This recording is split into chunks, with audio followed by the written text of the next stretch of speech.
Now that you have the ability to answer the question, what's in it for me, for you, the dealer, the manufacturer, and your clients, let's examine some things you can do to help grow your portfolio.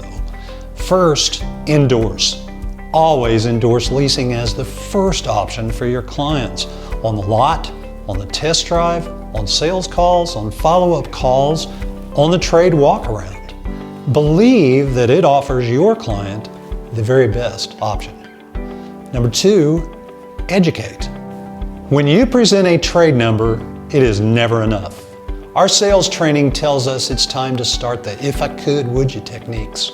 Only problem is, we're negotiating on their car instead of the new one. So try this response instead. Yes, the market is challenging right now, but you know we have a program on your new car so you won't have this surprise next time. And discuss the guaranteed lease end value with this client. Now, how do you respond when the client says, I don't want to lease? There are generally three reasons a client responds this way. First, someone they know had a bad experience. Usually, it was because they drove 20,000 miles a year and had a 12,000 mile lease contract.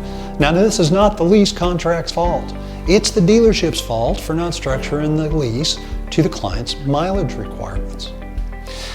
We had two clients that were sales guys that leased new Cadillacs every 3 years. We built the leases for 99,000 miles. Now, what do you think the appraised value was on those off-lease cars? These guys just paid 15 cents a mile for the extra 44,000 miles.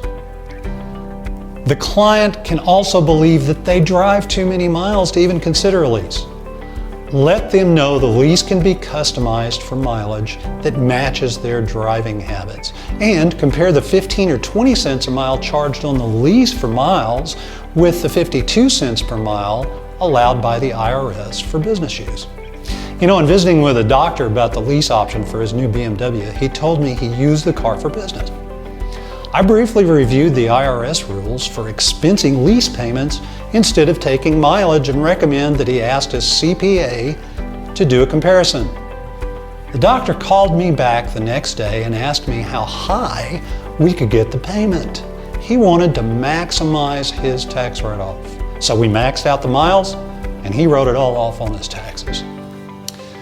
The final thing, the client wants to own the car. Ask him why. Refer back to the depreciation factors we discussed earlier and share that with them. Show them those factors. Ask them, why would you assume all that risk if you can avoid it? But eventually the client is going to ask you, why do you want me to lease? What's in it for you? Now we've filled your clip. Now you can use the ammo. The third thing is to promote. Always ask people if they lease their cars. Where do you do this? In the service drive, at sporting events, restaurants, parties, family gatherings. When anyone engages you in car talk, recommend leasing and tell them why. And finally, you need to apply what you know. Knowledge is great to have, but it means the most when it is applied in our actions. Thank you for attending this series on leasing, What's in It for Me. I sincerely hope that this is going to help you in your journey to become more professional and successful.